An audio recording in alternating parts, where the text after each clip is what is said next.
When people ask, like, what's the real reason that you were successful, right? Like, how did you do it? Like, we're not special.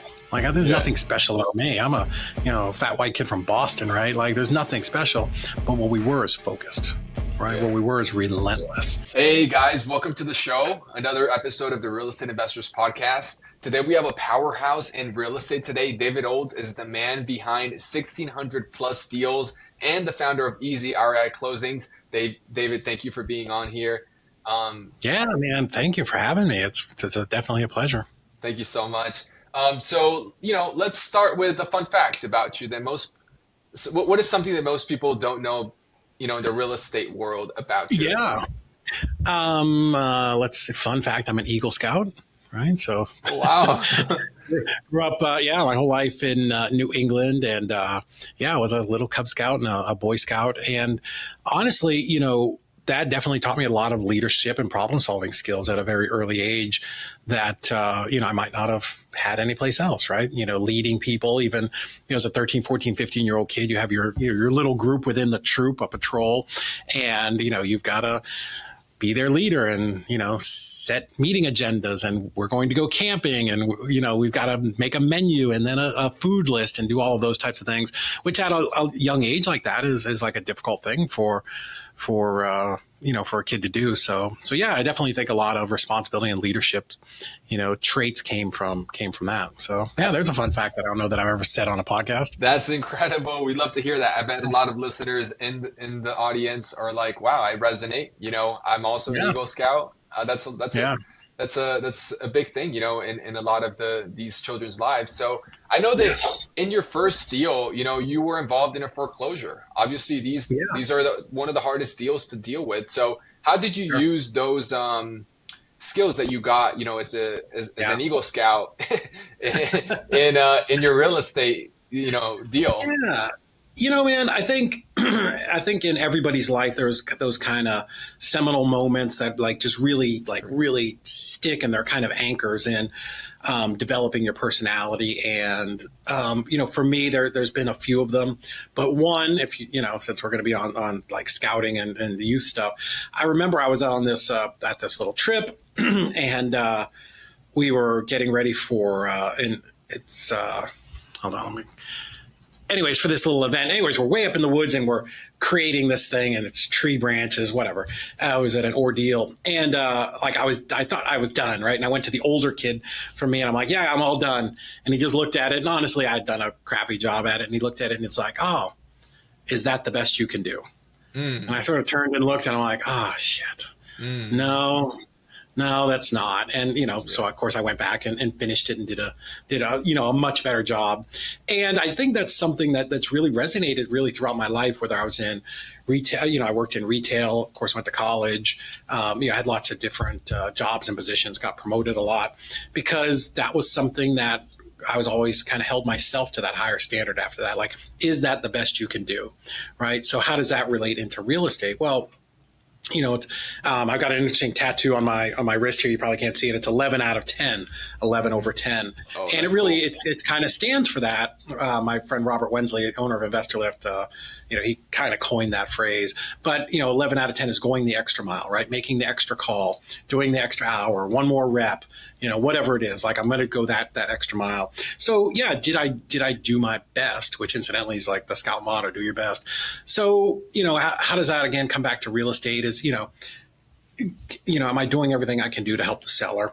When we get it to the closing side, am I looking at all the different ways that we can close this and overcome title issues, right? Because one thing that we do as real estate investors, our job, of course, is to help people, right? Like, we all should be in this for the right reason. Yeah. But beyond helping people, we're out there to try to solve problems, right? And the more problems we can solve for a seller, the deeper the discount. The deeper the discount, the more money we can make, right? But on the flip side of that, the other side of that coin on the disposition side is, Julian, I can guarantee you clear title and proration of taxes, right? So we have to clear all those problems. So I think, that definitely comes through, on the transactional management side, the closing side of, trying to figure out how to solve some of these issues.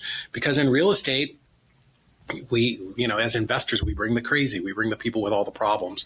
And, fun fact, I just got this from First American the other day, and it related directly to the state of Florida, that 60% of files that are opened in the state of Florida never close.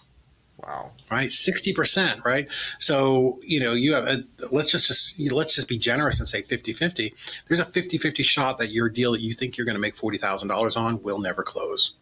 Like, that hurts, right? Yeah. Like, unfortunately, probably a lot of us just accept that as being a reality. But, 50% of the time you're going to fail. So, us in our company, EZReiClosings, as transaction coordinators, this is a philosophy and kind of a core value for us is, what can we do to make sure that our clients' deals close, right? How can we navigate these whitewater rapids of title, right? Where you don't want the boat to be upended because you hit a rock, right? What more can we do? What better questions can we ask? So that's kind of how it's transitioned into my own business and then into this business as a coordinator. That's incredible. So back in that first deal that you did as a foreclosure, how did that experience shape your life, like in your real estate career? Yeah. I mean, I think it gave, definitely some instant gratification. I love to help people, right? People pleaser, personality, whatever it is. So while very driven, certainly I get a lot of enjoyment from helping people, whether it's a student or a seller. So yeah, I think, being able to, solve a problem because of things that I had learned, and then how can I apply that to help this particular person, avoid a foreclosure and then potentially bankruptcy and all of the terrible things that come along with that. I think once you've done it once, it really cements your belief system that, hey, real estate is a real thing. And, the things that I've learned, I can use and implement to help other people. And that's, again, as investors, that's really our job, right? You have to, at your core, want to help people. Yeah, that's incredible. Yeah, you're starting with one of the hardest deals. So Yeah, it was not the smartest thing to do, but luckily, I had some coaches and mentors that they were able to help me in the very beginning, kind of walk me through this stuff. That's awesome. So, how was that? Having coaches and mentors at the beginning of your career, how was that pivotal in your career? To be able to scale and grow to where you're at today. Yeah, well, I think it got me out of the starting gates a lot quicker, right? So also, let's go back in time. When I started and went to my first RIA, it was 2002, maybe 2003 when we did our first property. Yeah. So, the only place to get information back then was at a RIA, right? A real estate investment association or kind of a meetup type group. And, they were very formal. It wasn't like now, like, hey, post on Facebook, meet me at Starbucks at 9:00 tomorrow. We'll have coffee and just hang out. So real estate investment associations, they were the only place you could get information. There was no YouTube. There was YouTube didn't exist. There weren't podcasts. There weren't, I don't know. I mean, there weren't all the webinars like there are now. It was, you bought a book from hopefully somebody good and reliable, or you went to a real estate meetup. Like, those were the only places. So, you had to be involved in those types of things to be around the people that were doing the business. And also that's great too, because now I could see proof of concept, right? Yeah. There are all these people here that are doing this business. And honestly, I would look at some of them and go, that person ain't that smart.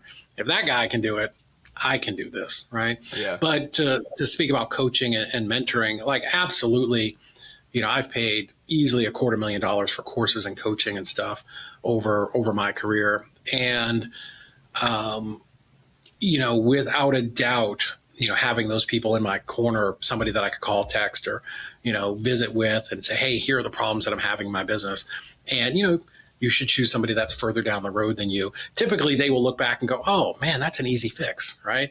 Do this, and that will solve your problem. Kind of the same way you and I would look at somebody who's a first-year wholesaler and go, oh, man, getting pictures for this property in Virginia is not a big deal. Here's what you do. Boom, boom, boom. Do these couple things. So yeah, I've always enjoyed that and found a lot of value in having a coach or a mentor, and in multiple areas, right? You can have health coaches and business coaches and real estate coaches. There's, coach for everything. That's amazing. Yeah. That's definitely, one of the reasons why you've had the success that you've had. But I want to talk about, you were in the 2008 crash, like.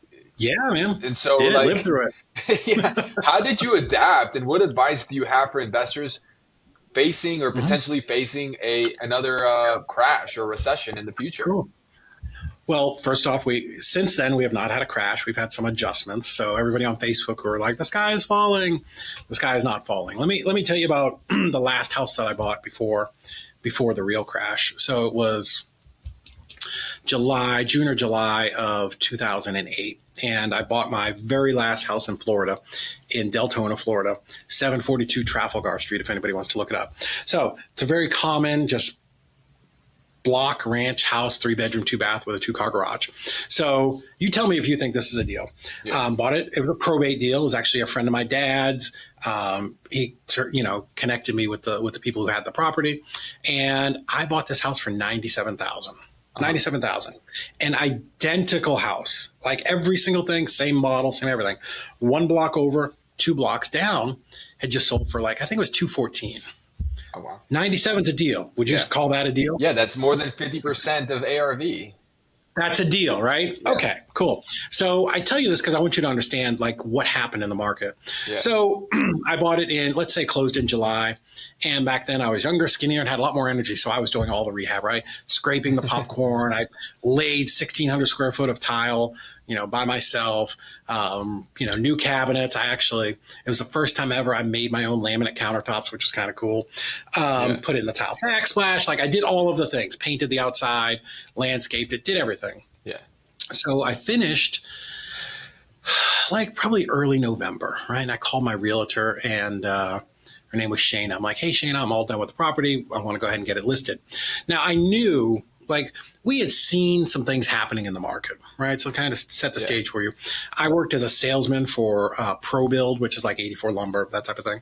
Yeah. So mainly my customers, I sold millwork, doors, molding, windows, that type of stuff, to big tract builders like Ashton Woods Homes, Pulte, D.R. Horton, Lennar. We sold to big tract builders. And one thing that we could see, right, in the run-up, 2005, 4, 5, 6, 7, remember when the market was just absolutely on fire, and everything and their brother, it was very easy to sell stuff. Yeah. So when we would sell to these people, there were specs, right? They would get this type of door, this type of molding, this type of baseboard, right? This type of crown. Well, what we were seeing was that the builders were sending stuff to us and said, hey, we're not going to make 3.25 or 3.5 inch door casing the standard. We're going to go to 2.25. We're not going to do 5.25 inch baseboard. We're going to go 3.5 inch, right? So they were reducing the quality, right, of what they were providing as their standard. It's not going to, our standard isn't going to be granite countertops anymore. It's going to be laminate. And then if you want to upgrade, you can. So we were seeing a little pullback in the market. We were seeing a slowdown.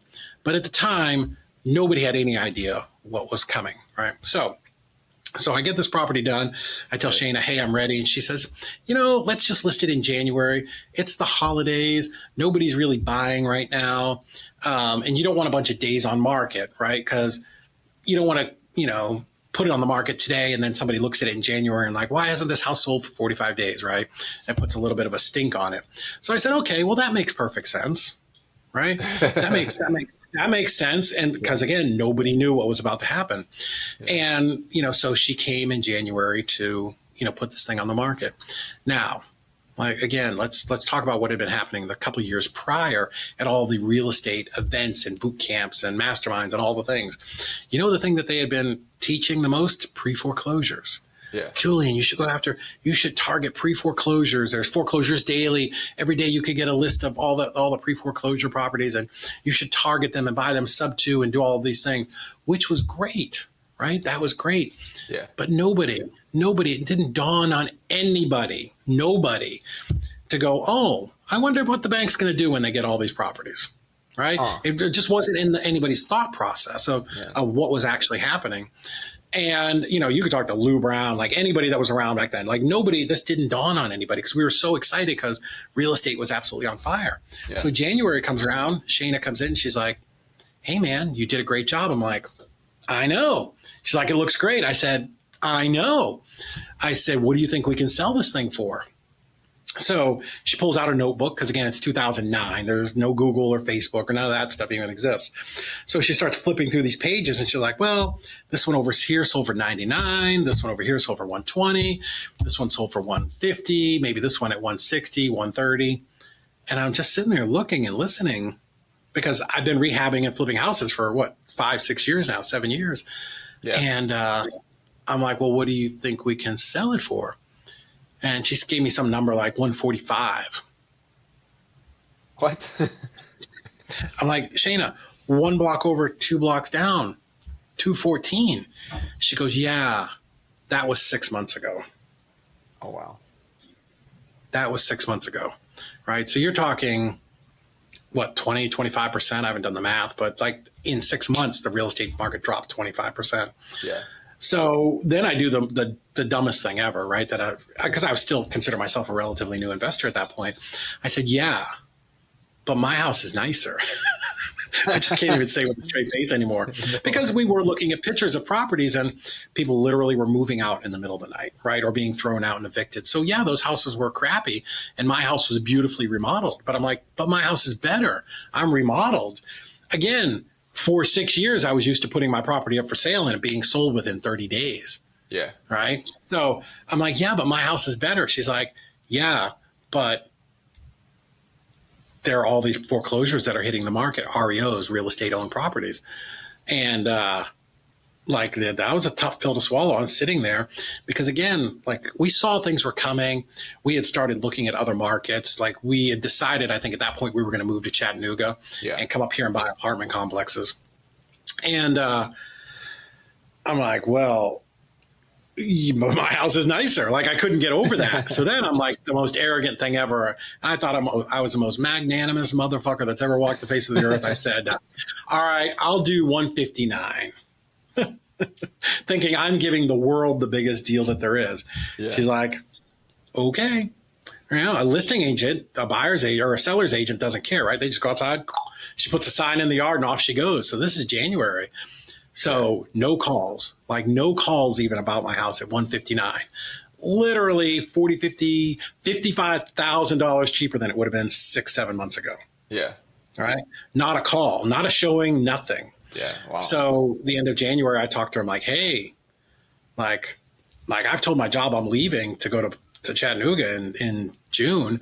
My wife now has gotten laid off, right? Mm-hmm. So I'm like, hey, I really need to sell this thing because in my mind, even though I'd sold a lot of properties, nobody saves any money when you're rehabbing. This was going to be my seed money to go to Tennessee. Yeah. So she's like, yeah, no calls. I'm like, oh man, what do we need to do? I'm like, do I really need to drop it to 144? You think 149 would work? And she's like, no. I said, well, what number do you think it is? Maybe 139. Like now it's dropped more. Wow. And I'm like, no way I could sell this thing for 139. I'm like, by the time I pay, $13,000, $14,000 in closing costs, I'm in it at 97. Plus I did all the repairs, even though I did it myself. I'm like, I can't sell it for that. How about, I'm like, let's do 147. I'm like, surely that will do it. And she's like, okay. Okay. She doesn't care, right? Okay. She's got the listing. So now it's February. We run another month and got a couple calls, but no showings. And also at the time I had 2 boys and a couple dogs. So we're having to keep the house up every day. And it's just it's mentally wearing you down because this is not what we were used to. Yeah. Right. This was not it. So we got a couple calls, but still no showings. Finally, at the end of February, I'm like, dude, what do we got to do? Like, you really think 139 is a number? She's like, nope. I'm like, fuck, what is it now? Like now it's like starting to set in. Like people are realizing it's on the news. You're not old enough to remember probably, but like Dan Rather was on the nightly news. Like you can YouTube this and see the news, the broadcast. Like we don't know if the stock market's going to open tomorrow. The government may fold. Like it was scary. Like it was a bad time. Wow. And that's why I say what's going on now is nothing. Yeah. It just drives me crazy. So she's like, no, I don't know, maybe like 130, maybe 132, maybe. I'm like, well, let's go to 142 and see if that gets something. And we got a showing or 2, but still no offer. So now, the end of March, I'm like, holy shit, I got to figure something out. This isn't working. Yeah. And this is the way I describe a falling market to people because we're not anywhere close to a falling market right now. is I want you to picture a fat kid chasing a golf ball down a hill, down the asphalt. Yeah. No matter how hard the fat kid runs, he cannot catch that golf ball, right? Yeah. It's just going so fast, you can't get ahead of it, right? Yeah. So where it was 2 minutes ago, when you get there, the ball's already gone, right? Yeah. You run more and the ball's gone even further. And that's what it's like trying to price a house in a falling market. Mm. And the problem is, when it starts, you don't know how far it's going to go. Yeah. Right. This is what it was like in 2008 and 9. This is why so many people went out of business. Wow. So finally, for me, I realized, I'm like, okay, I need to figure this out. I need to take matters into my own hands. I said, I need to come up with another solution, because now we're starting to realize that banks are shutting down. Nobody's giving loans. Like now we're into it. Yeah. So I said, well, maybe I could do something different. Maybe I could lease option the property, right? Because I'm going. Like, my wife's lost her job. I've told my job I'm leaving, which was probably the only reason I didn't get laid off. And let me do this. I went out and bought some blank bandit signs, put owner will finance, $5,000 down, 32 Deltona, and my phone number. And then I started getting some calls, because people still need to move, right? Yeah. Like, life doesn't stop just because we're in a recession or the market's crashing. And I found a nurse whose husband was out of work, and she had $5,000 to put down, and she was going to lease it for me. So literally, like in June, like the 5th or 6th of June, like I'm packing my U-Haul and moving out, and she's moving in.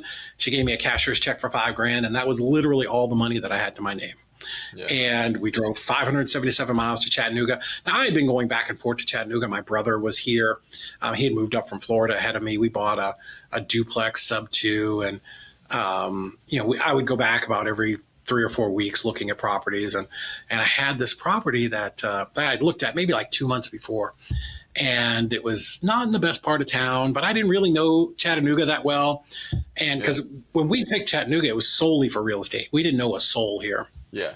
So looked at the property, and, sometimes you see something and then you don't really remember exactly all the details. So I'm like, oh, great, we're selling this house here. We'll just move into this house on East 30th Street, 3103 East 30th Street. And, it'll be fine. So we drive all the way up here. It's exhausting. It's me, my wife, 2 boys, 3 fat dogs, my brother, he's got a truck. My wife drives a car. I'm driving the moving van. It was terrible. Yeah. And we get up here, we go to the closing. So of my $5,000, I spent probably $1,500 on the closing. And we get to this house, dude, and it's like 7:30. It's June in Chattanooga, where it's hot as balls, and everybody's just exhausted, cranky, and drag a couple of mattresses off the back of the truck. I'm like, I don't have it in me to unload this thing tonight. And I get in this house, and I'm like, oh my God, this place is a shithole. I'm like, we just moved from this beautifully remodeled house in Deltona. And yeah, did my wife lose her job? Was I basically out of a job? Yeah. But we had a network here. Like, we could have found a job, right? It wouldn't have been insurmountable, but yeah. But we wanted to come to Chattanooga for real estate. So we get there. So we drag these mattresses in. And what I'm saying, man, this house is on the side of Missionary Ridge. So it's a little kind of crooked. The floors weren't perfect. Doors there's a door in the back that didn't close tight. And like, there's this mouse that was running in and out. Yeah. I mean, it was, half the electric wasn't working because one of the electrical poles wasn't there, had no AC. So literally we throw a couple mattresses down, just throw a sheet over it. I think you guy went and got a couple burgers. We ate and then put an oscillating fan and went to sleep. Yeah. And dude, I laid there on that mattress and I'm thinking to myself, what the fuck have I done? Like, the house in Deltona was really a pretty house. Yeah. It was nice yard. My kids were in school, like all the things. I had friends there. And I'm like, and I moved my wife, 2 boys, 3 fat dogs to this house that's terrible. Like, it really was terrible. It was like a 1900s house. It wasn't anything modern. Yeah. Wood windows that were painted shut. And dude, I cried myself to sleep that night. Like, I really laid there on that mattress and thought, this is not what a good husband or a good dad does. Like, you don't do this to your family, right? This was a horrible decision. And that was a terrible night, man. I'm here to tell you, it was probably one of the hardest nights I've ever had. I've had probably a handful of them, and that was a bad one. And, the next morning you have to wake up. And I think this is what separates, the people who win from the people who quit and the people who lose is in the morning we woke up and said, okay, what are we going to do? We're going to figure this the fuck out, right? Like we had no job to go to. So what are we going to do? We're going to do the things we know that work. I found a place to go buy some blank signs. I got some markers and I would just sit and make We Buy Houses signs, hundreds of them, right? And go out and put them out, driving for dollars, knocking on doors, going to real estate meetups, like everything that I possibly could that would generate business. Because again, it was different back then. I couldn't just start a PPC campaign. There was no direct mail house. There was no paper leads. Like none of those things existed, right? It was a very bootstrap thing that you had to do, right? You had to generate leads. So that's what we call bootstrapping, is literally I'm like picking myself up by my boots and saying, okay, here's what we're going to do. My kids got involved. Like I bought an old junker Jeep with no top and we'd drive the neighborhoods driving for dollars, right? Literally making a list of properties that were boarded up or that looked vacant. And my kids would jump out of the Jeep, run up there and put a little sticky note on the door. I would come home because this was summer, right? So they weren't in school. I would come home at night and give my wife like 4 or 5 pages of addresses and she would go into the property appraisers and handwrite yellow letters, right? So we did everything that we could to generate leads, and we got our first deal within a couple of weeks. So, that's what it took. So when people ask like, what's the real reason that you were successful, right? Like, how did you do it? Like, we're not special. Like, there's nothing special about me. I'm a, fat white kid from Boston, right? Like, there's nothing special, but what we were is focused, right? What we were is relentless. And, if there's any, superpower that I find is kind of common among, high achieving real estate investors is that, you do, and this is a curse as well. You do have the ability to put blinders on and get very, very, very focused. And I tell people real estate was the first thing I thought of in the morning when my feet hit the floor. It was the last thing I thought of at night as I laid my head down to bed. It was the thing I did all day, right? I wasn't out, screwing around, sightseeing or hiking, right? During the day, we were doing real estate, right? Because there was no option. I'm sure you've seen those things where it's like burn the boats, right? Or burn the bridge. And that's great, right? Because it gives you no option. I do not tell people with a wife and 2 kids and 3 fat dogs to go do that. That was incredibly irresponsible. Luckily it worked. But it also could have been horrible, and I would have, had a job at Speedway or something, managing that store. So that's kind of a little bit about, the very beginning for us and what it was like to be in that recession. The good news, one of the reasons that we picked Chattanooga was, when looking at the data before we, even a year before, we saw the market in Florida really, again, would have dropped 30, 40% almost overnight. But Chattanooga had only dropped about 10%. So it wasn't as volatile of a market. One thing that's important if you're listening to this to understand that just because one market is doing good or one market is doing bad, not all markets are the same, right? And there's a great book called Emerging Markets from Dave Lindahl, Lindahl, something like that. But fantastic book. And but, there are different things that cause different markets. So like the whole country could be down, but Texas could be up, right? Which was actually what happened, right? Because it's run by oil and all that stuff, right? So there are different things in different markets that are triggers that keep it up or keep it down. So what happened in Chattanooga, the whole reason that we picked this, we were at one of Dave's seminars the year before was Chattanooga, like 160,000, 170,000 people at the time. So Volkswagen, the car maker, had just announced their very first U.S. production facility was going to be in Chattanooga, right? That's a big deal. Amazon was opening 2 fulfillment centers, one in Chattanooga and one in Cleveland, Tennessee, which is about 20 miles north. When looking at the economy of Chattanooga, right, there's a lot of logistics companies here, shipping companies, Blue Cross Blue Shield is here. Unum, which is a international insurance company, is headquartered here. Little Debbie snack cakes that we've all had, like Swiss rolls and all that. They're founded and they're produced here. Their main plant is in Collegedale, just right outside of town. Moon pies, right? So North Georgia, there's a lot of carpet and textile mills. So it was a very diverse economy, different from Florida, right? The economy in Florida is based off of 3 things: construction, tourism, and agriculture, right? Those are the 3 pillars in Florida, right? You know this, you're there. So here's what happened during the recession, right? You have a 3-legged stool, right? What was the first thing that happened? construction was done. Like I drove through subdivisions where they just stopped, like houses halfway built just stopped, right? So construction stops. Yeah. We have a slowdown nationwide. People stop traveling, right? So now, so that's why the economy in Florida crashed so quickly. So we were very aware of that when looking at other markets. And I wanted to make sure I wasn't going to go to a place where if one sector of the market failed, like textile in Georgia, right? Like all of a sudden, I don't know, China started sending over cheap carpet, right? Whatever. Yeah. That even if all those thousands of people became unemployed, the market wouldn't crash, right? So that we really looked at the data when we picked it. So yeah, that's kind of a little bit about how we got started. That's incredible. Yeah, you took us through the whole crash and up to Chattanooga. That's incredible. So I want to, I want to know what your secret sauce is. So you built your business on discounted properties and creative financing. Yeah. What's your favorite strategy to find deals today and why? Yeah. So again, what I did back then is a little bit different than now. Because again, one thing with investors is like market goes up, market goes down, right? Things are very cyclical. And what you do in one part of the market is not where you would do in another.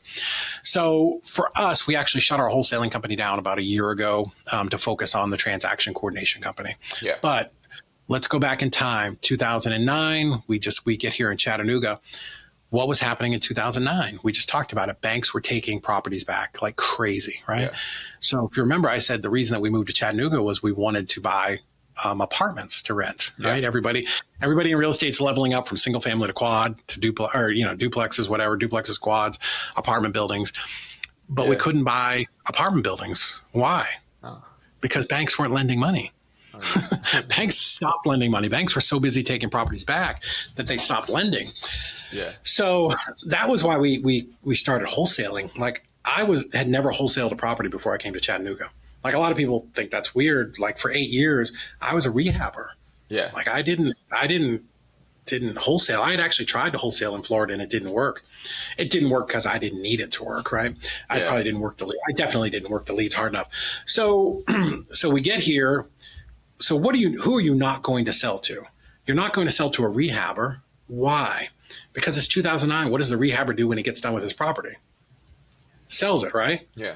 Who is going to get a loan? Nobody could get loans, right? So this is where I'm talking about as an investor. We always have to look and understand what's going on in the marketplace. Yeah. So I know I can't sell it to a rehabber. I'm probably not going to go out and buy a bunch of raw land because nobody's building properties, right? So that whole thing is off the table. So who's left? Landlords, right? So I looked at that and I said, okay, let me look at the data. I mean, I'm not saying no houses were selling, but it wasn't like it is now for sure. Yeah. And it wasn't a normal market. So I looked at that and I said, okay, well, I need to sell to landlords. I need to sell to as many landlords as possible. I need to do as many deals as I possibly can. So again, thought about it a little bit more. And let's say, do we think there are more landlords at the time with $20,000 or more landlords with $100,000? Which would you say? I would say 20,000. Of course, right? Yeah. There are far more people right now that have 20,000 in their bank account than have 100. Cool. Yeah. So I need to sell as many properties as I can, make as much money as I can. So it's like, think about looking like at a pool, like a side version, right? You've got the shallow end of the pool and the deep end of the pool. Definitely more people with 20 than 100 or 500. Okay, great. Yeah. So then, here's the way, if you're getting into wholesaling or even if you have an established company, everything is a funnel, right? Like everything is this big funnel, right? It's wide at the top, small at the bottom. Yeah. If I know that I need to sell properties to the guy who's got 15, 20, 25,000, right? 10 to 25,000 in that range. Well, I got to put stuff in the top of the funnel that's going to come out, right? I don't want to put $500,000 houses in the top because it's going to get to the bottom and I can't sell it. Yeah. So that means my marketing has to match the outcome that I want. So where are those $25,000 properties? Well, you can run data. You can pull a list of properties that are sold and look up by zip code, but usually it's pretty easy to figure out. You can go to the lower end side of town, right? So that was where we really focused, right? I'm not going to call it the hood or any of that, but the lower end side of town. I don't know how else to say it. So we got really good at driving for dollars, pulling lists, mailing postcards, and focusing on that kind of inner city area. And back then, there were a lot of boarded up houses, right? Now wholesalers have figured this out, like there's less than there was back then. But you know, one of the things, again, I knew I was wholesaling. I knew I had to find a cash buyer. And, you know, some people will say, oh, I don't want to work in those areas. Like, okay, cool. I get it. Like, I wouldn't, you know, leave my wife alone down there in a house for a week. But, but when you drive through those areas at 5 o'clock on a Friday night, even if you see people sitting out on the porch, right, doing whatever they're doing, do you think those people own or rent? What do you think? I'd say those people probably rent. Yeah. So if they rent, who are they renting from? Landlords. A landlord, right? So this is something you should think about when you're just drive down the road and look at all the buildings, right? The buildings, the houses, and somebody is renting that property, right? Yeah. So, so we went into those areas and we, again, driving for dollars, pulling a list of absentee owners, and we just really got really, really, really good at contracting those properties for 10, 12, 14, 16,000, turning around and selling them for 19, 20, 21, 22. Like really good. We did over 40 deals our first year. Wow. Right. That's good. So yeah, so we absolutely dominated. Like there was no full-time wholesaler in Chattanooga before we got here. We were the first ones. I mean, people would do a deal here and there, but nobody came in it and did it like at scale. Mm-hmm. So that presented some problems too. Right? We had to go find a title company that understood what an assignment of contract was and try to teach them. And then talking to buyers, right? I'd started out like, oh, Julian, this is going to be an assignment deal. And we're going to be like, boy, what's an assignment of contract? I don't understand. Because it's like, they're not dumb, but they're hillbillies from Tennessee. They had a lot of money. Yeah. But, they did not understand. So we had to adjust like the way that we did things in Florida a little bit when we got in here. And so that was, in the beginning, again, lots of low end deals. It was years before. I remember we got a wholesale deal in a nicer side of town for $45,000 that probably today would sell for $400,000. And it made me nervous. Like I couldn't sleep at night because I got so used to just burning through those cheap houses that having a higher priced house, like it made me really, really nervous. Yeah. So again, we're wholesaling like crazy. And, one of the things in my marketing, right? Like we're still doing marketing. We're sending absentee owners. We've got bandit signs out that say we buy houses. So, and literally that's an open funnel, right? Like you're just sucking in all kinds of people. Yeah. So one thing that was happening a lot is somebody would call with maybe a nicer house. And, I understood how to do sub 2. My first couple deals was a sub 2. But anyways, they're calling and say, hey, I have this house. Let's just say, right, they, you make them an offer of 70,000. They're like, oh, I have a mortgage of 100,000. And I get it. If you're listening to this, you're like, why didn't you just buy them all on sub 2? Again, we thought the fucking world was ending, right? Nobody knew houses were going to 5x in value over the next decade, right? If I had, I'd have bought more. But, you couldn't sub 2 everything. So there were a lot of deals that just didn't make any sense, right? Even if you did sub 2 it, you couldn't. You did like the rent to the mortgage payment. There wasn't enough cash flow. Yeah. So this was something that I felt like we were hitting this wall all the time, right? Like I'm talking to people, I'm going to their houses, and I can't possibly buy their house because they owe too much. So then I remembered back years before, I was at this real estate maybe weekend meeting in Orlando, and this speaker was talking about free and clear properties. And he talked about the percentage of properties in the United States that are owned free and clear. I'm going to let you guess. Do you have any idea what that percentage is? I'm going to say like 30 or 40%. Okay. You're pretty close. Most people aren't that close. Most people say 10 or 15. It's anywhere, First American, I just looked it up not too long ago, anywhere from 38 to 42% of the properties in the United States are owned free and clear. Oh, nice. Yeah. It's pretty good. Yeah. Shockingly high number. Like I've checked it so many times and it's always the same. So I said, well, okay, David, if you're tired of going and talking to people who can't sell to you, right? Because your cash offer 70 and they owe 100. Why don't we just start marketing to people who own free and clear houses? Yeah. Because 44 out of 10 houses are owned free and clear. You just need to isolate them. Now, if I'm just talking to those people, right? What are my odds of doing a deal? They're going to go up. They have to go up, right? Yeah. So again, let's say, they own it for 100,000 and I offer them 70. they may say no. You may not want my offer, but you at least could say yes. Yeah. Does that make sense? Yeah. Right. You could say yes. Yeah. So here's what happened. And this is kind of a transition as the market shifts a little bit. So, I may come to you and I say, hey, here's what your house qualifies for as a cash offer. And, oh, geez, you just can't take it for whatever reason. Sometimes it's you just have a number in your head or whatever, right? Again, you've done deals. There's a lot of reasons why people say no. Yeah. The best people, the best closers get 1 out of 10. Right? RJ Bates, like the best closers in the country, like their average is 10%. Well, again, the way my brain works, I'm like, well, 1 out of 10 is great, but what the fuck do we do with the other 9? Yeah. Right? The leads that I paid for, I put the bandit sign out, I sent the postcard, like I did all the things. What about the other 9? So again, going back to some of the education that I've gotten, which is why this is so important. Yeah. Learned how to make multiple offers.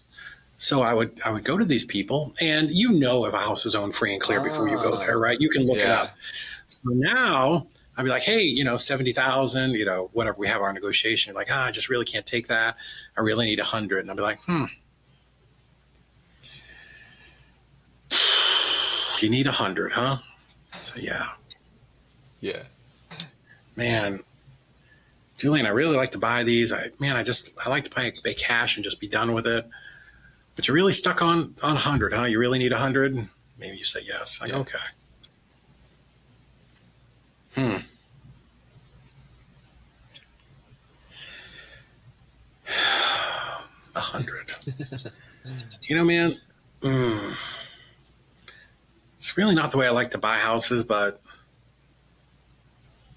I may have this other way that we could do it. Let me ask you a question. Do you need all the money at once? Be like, no, not unless I get my price. Yeah, well, their sellers aren't that sophisticated, right? Oh, okay. So a couple things here. One, I'm getting another bite at the apple, right? Yeah. 1 out of 10. Now I'm taking another bite at the 9, right? Yeah. So of the 9 that said no, if I know it's free and clear, now if they've got a loan, I might say, hey, I have this other way I can buy the property, but it needs a lawyer, and we're going to buy sub 2, right? But I wanted to, every lead come in, I want to squeeze it like the lemon that it is, and I want to get all the juice out of it. Yeah. So if it's free and clear, I might have this other way of doing it. Do you need all the money at once? They're going to say yes or no, right? But 50% of the time, they're going to be like, no, I don't need all the money, right? Because not everybody needs the money. Yeah. Go, right? Now, let me preface this by saying, if you go to a house where it's owned free and clear, right, you can seed your conversations with a couple of things, right? Let's say you're a landlord. While we're walking through, I'd be like, Julian, what's the best part about being a landlord? Man, I'm starting to buy some properties. Like, what made you want to buy these properties? What do they always say? Cash flow, right? Yeah. It's a layup. That's going to be the answer. And then, we walk by through. I'm like, hey, man, what's I know I'm fascinated. How'd you buy all these properties? What's the worst thing about being a landlord? Tenants, trash, and toilets, right? Yeah. That's it. What the answers are going to be. They're the same every single time. Yeah. So when I say, man, do you need all the money at once? And they'll be like, I don't know. Like, well, I know you said what you love about being a landlord is getting that check every month, right? Like clockwork. But the worst part is tenants, trash, taxes, right? Yeah. And when I'm doing this, I want them to see the thought bubbles above my head, right? Like it's the first time I've ever thought about this. Yeah. So, it's like in football. I don't know if you're a football fan, right? Like you can be the passing game, which is very, very fast, but the running game is slow and methodical. And that's what this is. I'm like, man, I know you love getting that check every month. Man, if there was a way where you could get a check every month and not have to deal with the tenants, would you be interested in that?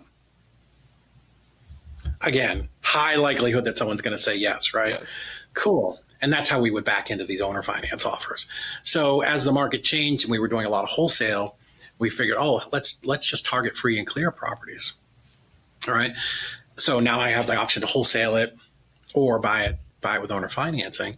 And that's how I built an $8 million portfolio with no money out of pocket, was making these offers to people and buying their properties. So we bought over 100 of them over the next couple of years that way. Nice. That's an incredible turnout. Yeah. So that was kind of how we did. I wish I'd have bought 300, honestly, looking back in time.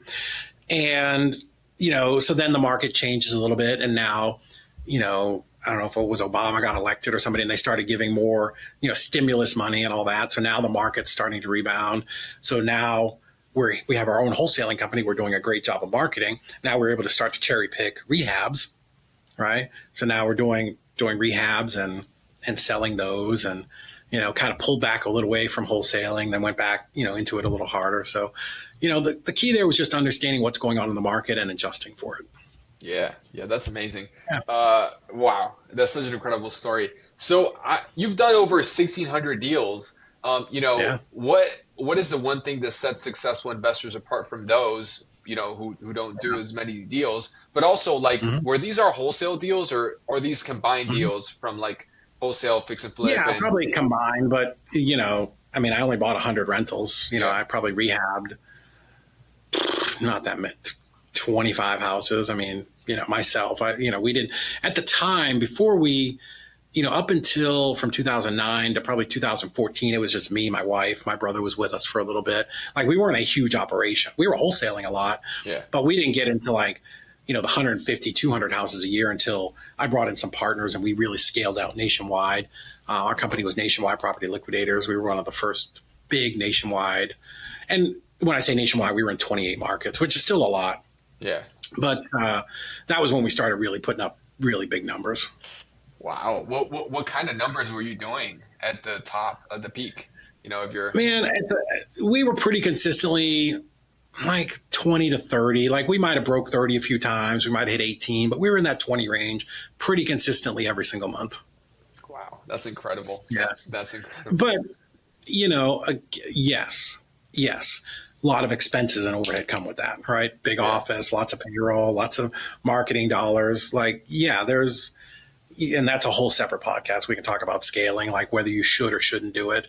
Was I happy when we were scaled up? Yeah, but I was also pretty happy when it was me and my wife and we could just shut down marketing and go to Europe for a month, right?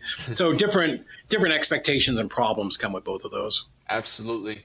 All right. So I think we should dive deep into title issues and EZReiClosings, since that's what you are now doing, and that's your bread and butter. So you founded EZReiClosings, which specializes in solving complex title issues. What's inspired you to start the company, and what makes transaction coordination such a game changer for investors? Yeah. So here's a friend of mine, Tony Mont, said the other day, and I've asked his permission to use this quote. When you're a solopreneur, you're trying to do everything in your company, right? It's like being the one guy who plays 5 instruments at the same time in a band, right? You're trying to be the marketing guy, the acquisitions guy, the dispositions guy, the transaction coordinator. You can do it, but you'll never have a real company. You're a sideshow gig, right? Yeah. And the problem with investors, and me included, right, is as an entrepreneur, we're really good at something in our business, right? There's something that we're absolutely amazing at. We may be the best acquisitions or dispo or Google PPC guy, whatever it is, right? Yeah. But we're not good at everything. And that's kind of this little narcissism or something that most wholesalers have is, I have to do everything in my business, right? Nobody's as smart as me. Nobody's as good as me. Nobody cares as much. And those things are true. But again, I can't play 5 instruments effectively, right? So what does that mean? It means there's a cap on what I can do, in the period of a month or over the course of a year. There's only so many deals I can do because I have to be able to bring people in to help me grow my business. And I'm not just talking about transactions. I'm talking about bookkeeping, accounting, property management, somebody to cut the grass, right? Like, there are lots of facets to this business. And if you try to do every single thing yourself, well, you're just not going to accomplish much. And your attention is so spread out that you can't focus on any one thing, right? Yeah. So it does get very, very hard to grow your business. So in my personal business for Nationwide Property Liquidators, we hired a transaction coordinator. She actually sat in this very room. This was our transactions coordinator room, and now it's our podcast studio. Yeah. But I remember when I hired her, Heather. She's my COO now and partner in EZReiClosings. But I put her in place, and before that, I was doing everything. And what was interesting is I had her. She came in from Amazon. She was a super operational genius, like very good at operations. And like I sort of handed all that off to her. And I remember like the first couple times this happened, I looked at my bank account on my phone and I'm like, man, what is this $28,000? And I'm coming here, probably stood right about there. And I said, Heather, do you remember what this $28,000 is from? She's like, yeah, dummy, that's that deal you sold 3 weeks ago. And I'm like, oh shit. Like I completely forgot. Because now 30% of my brain didn't have to be constantly stopping. Oh, I need to call the title company. Oh, I need to call and get this death certificate. Oh, I need to go find this mortgage, right? Like now I could take all of that brain power and put it into my business, which at the time I handled dispositions, right? So now I was able to get better at working with my team, better at, bringing on some VAs to do things, better at marketing, better and more hyper focused on growing my business instead of all of these administrative tasks that were over here. So we realized how valuable that was. We added to that team. They were all in this office here.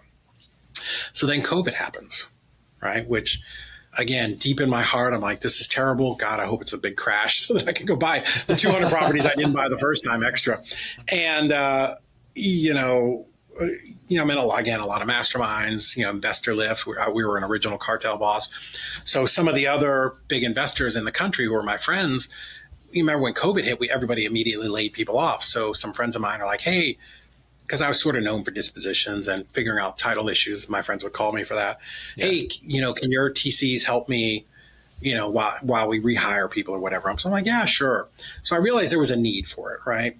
I realized that, most of us were not naturally good at transactions. Nobody read Rich Dad, Poor Dad and said, geez, I want to learn to be a title abstractor, right? I want to learn how to solve these problems, which is weird because what do we do as investors? We go out and seek the most fucked up files that we could possibly find. And then we're shocked that 50% of them never close because we don't understand how to work through the title process. So kind of how we fell backwards into it is, I started doing transactions for some of my friends. And then we were like, well, I think this is a viable model. I think there's nobody in the industry that does this. Let's open a company and do virtual transaction coordination for people. Mm-hmm. And we started it in late 2001, I think. 2022, we grew a lot. 2023, like the company 4X'd. It was crazy. And then this year we'll double again. So yeah, it's been a wild ride. I didn't realize how many people actually needed transaction coordinators. They were trying to do it themselves and they were having the same problem that I was having, right?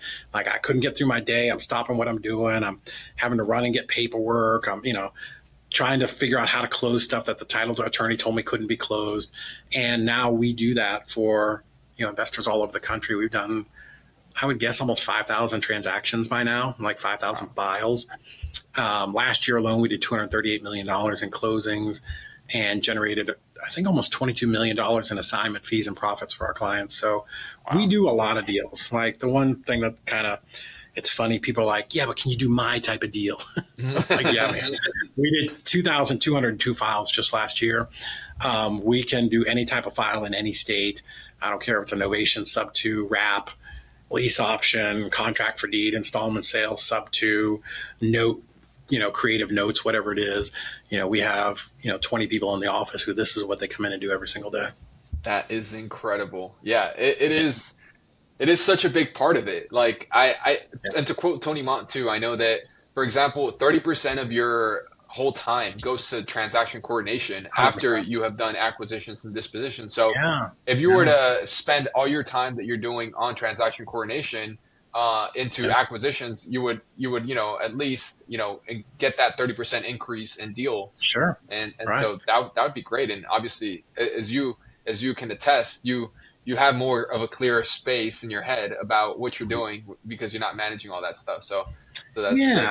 Absolutely. If you guys want to read a great book, if you're a business owner, Buy Back Your Time by Dan Martell. It's a little light blue book. Mm-hmm. Man, absolutely changed my life and really talks about, if you're, the owner of a company, he has this exercise where you can figure out exactly what your hourly wage is, but you should not be doing something, if it can be done for less than 25% of your hourly wage. Let's say you make, you average all your income, divide by the number of hours. Let's say you make $100 an hour, right? You should not be doing a $25 an hour job.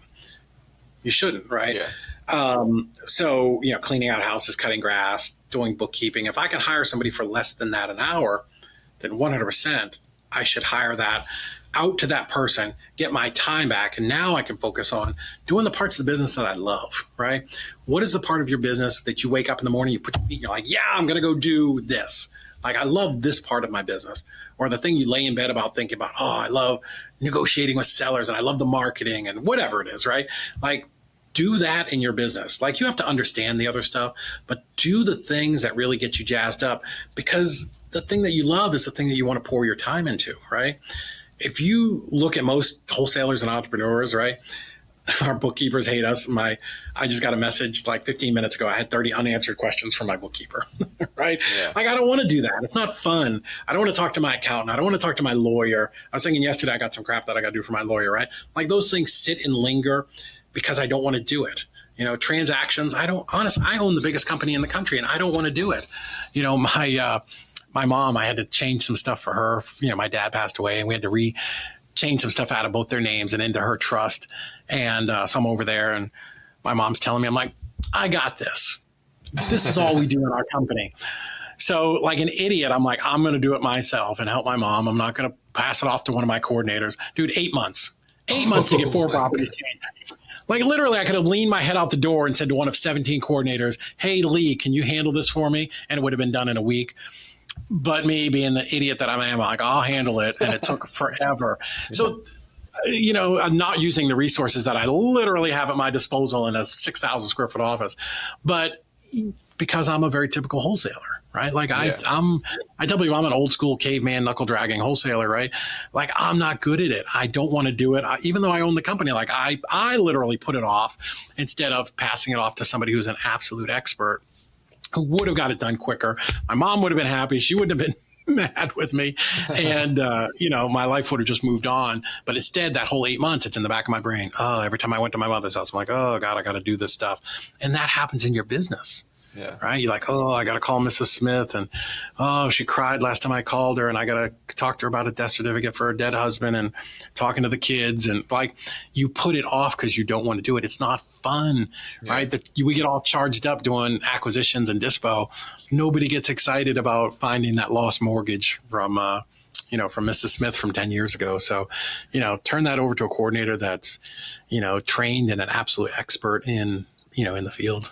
That's incredible. All right. So, David, let's do a rapid fire, all right. So let's go. What's the best piece of advice you've ever received? Find a tribe, right? Being an investor can be a hard, lonely business, right? You know, we're doing this and we're trying to do it on our own, and you're sitting at the kitchen table and you're trying to call people and they're like, F you suck, scumbag. You know, you're getting so much negative feedback. And it can be hard, right? If you're just sitting there in isolation and not around other people that are doing the business, right? It can be very demoralizing. And this is probably why so many people quit. Whereas if you're in a meetup or you're in a coaching group or you're in at least an online forum, you get inspired by seeing other people's success. So, right, like find that tribe, be around other people who are having success that you can lean on the bad days. And when, you're having a great day, you might be able to help somebody else who's having a rough time. So 100% get around the campfire, people who are doing this business. What they say, surround yourself with, the 5 people that you want to be like. Okay. That sounds great. Thank you. So what is the biggest mistake you see investors make? Oh, they give up too easy. They get distracted and they don't stay focused. In 24 years of being an investor, I've seen people go, okay, this week I'm going to do lease options, and next week I'm going to do storage units, and the next week I'm going to do land development, and then they just bounce around too much, and they don't spend enough time figuring out any one strategy and making it work and be profitable. Okay, that sounds great. And what's the most underrated skill in real estate? That's a good question. Being able to build rapport, and I would say second to that is see something from somebody else's perspective. Yeah. Right. Like how is this to my seller? Right. How can, what are they going through in their brain? Because one thing as investors, you and I can sit and we can have a beer. We could talk very fast about like industry stuff and use jargon like wraps and sub-2 innovation and, all these different things. But when you talk to a seller, like you got to slow it down. These are people that don't understand like any of the things that we're saying. Right. So I don't want to be like, oh yeah, Mrs. Smith, I'm going to take over your mortgage subject to, and we're going to put it into a trust and I'll write you back this note. And No, dude, don't ever try to show anybody how smart you are, right? You're going to talk yourself out of a deal. Speak to people, like they're just normal people, and slow down and just try to explain things to them in the simplest terms possible. You don't have to show them how smart you are, right? Because you will talk yourself out of a deal. So rapport and yeah, definitely being able to see it from somebody else's point of view. Okay, perfect. And what is your favorite real estate book? I'm going to say, if I'm looking at, obviously Rich Dad Poor Dad was what got me started, but that Emerging Markets from Dave Lindahl, 100% I would say is something everybody should read, especially now, the markets are changing. I'm not saying we're going through a crash, but it's very good to understand and read that because you can sort of predict a little bit what's going to happen. And it gives you indicators of what to look for if you're going to pick a new market. Okay, incredible. So emerging markets. And Yeah. if you could give your younger self one piece of advice, what would it be? Hold more properties. Do not wholesale them all. Okay, hold Keep on. more properties. Okay, amazing. Yep. All right. Well, David, I think your story is an incredible, inspiring story, and I know our listeners gained a lot from your story today. So, for our listeners who want to connect with you or use Yeah. EZREI closings, what's the best way to reach out? Yeah. So, I'm on Instagram. We post a ton of content there. So it's David Olds, REI, at David Olds, REI. Great place to follow me. If you want to shoot me a message, shoot it to me there. I answer all of those. I don't have an assistant that does any of that.